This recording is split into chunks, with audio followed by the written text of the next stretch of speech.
ইছাপুর কন্টাধারে গাড়ি রাখা নিয়ে ঝামেলা, মারধরে মৃত এক যুবকের। ইছাপুর কন্টাধার ফেরা রোড একটি 4 চাকা গাড়ি একটি বাড়ির সামনে রেখে উল্টো দিকে দোকানে খাবার খেতে গিয়েছিলেন ইছাপুর গাজীতলার এলাকার বাসিন্দা শেখ বাবাই নামের এক যুবক। সেই সময় যেই বাড়ির সামনে 4 চাকা গাড়িটি রাখা হয়েছিল, সেই বাড়ির সদস্যরা গাড়ি সেখান থেকে সরিয়ে নিতে বলে। সেই সময় শেখ বাবাই জানান তিনি খাবারটি খেয়ে গাড়ি সরিয়ে নিচ্ছেন। এরপরেই গাড়ির ব্যাক লাইট ভেঙে দেওয়া হয়। সেই সময় শুরু হয় তর্কাতর্কি। ঘটনার খবর পেয়ে ঘটনাস্থলে আসে শেখ বাবাইয়ের বন্ধু দিলীপ দাস সহ বেশ কয়েকজন। এরপর তাদের সাথে ঝামেলার সৃষ্টি হয় শেখ বাবাই ও তার অন্যান্য বন্ধুদের। ঘটনায় সৌভিক রায় নামের এক যুবক দিলীপ দাসকে মারধর করে বলে অভিযোগ। ঘটনাস্থলে ড্রেনের পাশে লুকিয়ে পড়েন দিলীপ। তারপর তাকে উদ্ধার করে ব্যারাকপুর পুলিশ এবং নিয়ে আসে বিএন বোস হাসপাতালে। খানিকক্ষণ পরে মৃত্যু হয় দিলীপ দাসের। এরপর এলাকায় উত্তপ্ত পরিস্থিতি তৈরি হয়।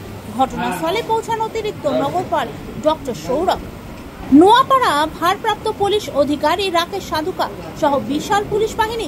ঘটনাস্থলে আসেন উত্তর ব্যারাকপুর পৌরসভার পৌর প্রধান মলয় ঘোষ সহ অন্যান্য কর্মীরা। ওখানে গাড়ি রাখা নিয়ে ঝামেলা, তো ওখানে গাড়ি রাখলে ওরা ঝামেলা করে। আমি জানতাম না, আমি ওখানে গাড়ি রেখেছিলাম, গাড়ি রেখে খাচ্ছিলাম। খাওয়ার সময় বললো যে গাড়িটা সরিয়ে দিতে। তার মধ্যে এসে একটা ছেলে গোপাল ডাকনাম আর ভালো নাম হচ্ছে সৌভিক দে, আর ওনার বোন এসে গাড়িটাকে প্রথমে আগে ভাঙলো। ভাঙার পর কি করলো, স্ক্র্যাচ দিয়েছে ওখানে, প্রচুর স্ক্র্যাচ করে চলে গেল।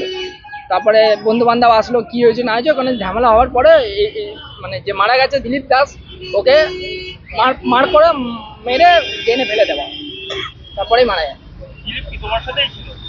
দিলীপটা আমাদের ওখানে এসেছিল, তখন ধস্তাধস্তি গায়ে যখন ঠেলামোলা হয় তখন ওকে নিয়ে ও পড়ে যায়। পড়ে মারছি যখন মারার অজ্ঞান হয়ে গেছিল না, ওখানেই অজ্ঞান হয়ে গেছে।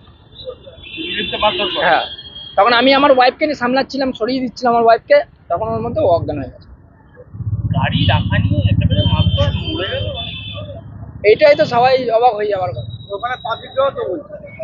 ওখানে একজনের সাথে আমার সাথে হয়েছে তা না, এখানে অনেক কারোর সাথে হয়েছে, এমনকি পুলিশের সাথে হয়েছে, ডাক্তারের সাথেও হয়েছে। গাড়ি রাখা শুধু গাড়ি রাখা নেই, মানে ওখানে যে হসপিটাল বাসে গাড়ি, ডাক্তারও গাড়ি রাখতে পারে।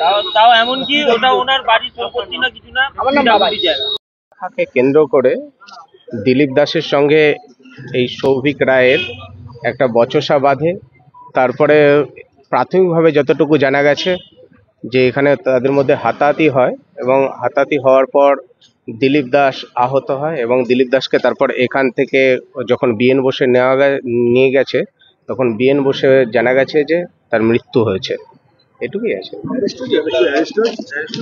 এখনো পর্যন্ত আমরা সৌভিককে এখান থেকে ওকে নিয়ে যাওয়া হয়েছে। আমরা ওকে জিজ্ঞাসাবাদ করছি কিভাবে ঘটনা ঘটলো, সেগুলোকে আমরা পুরোপুরি পুঙ্খানুপুঙ্খ বোঝার চেষ্টা করছি। Thank you.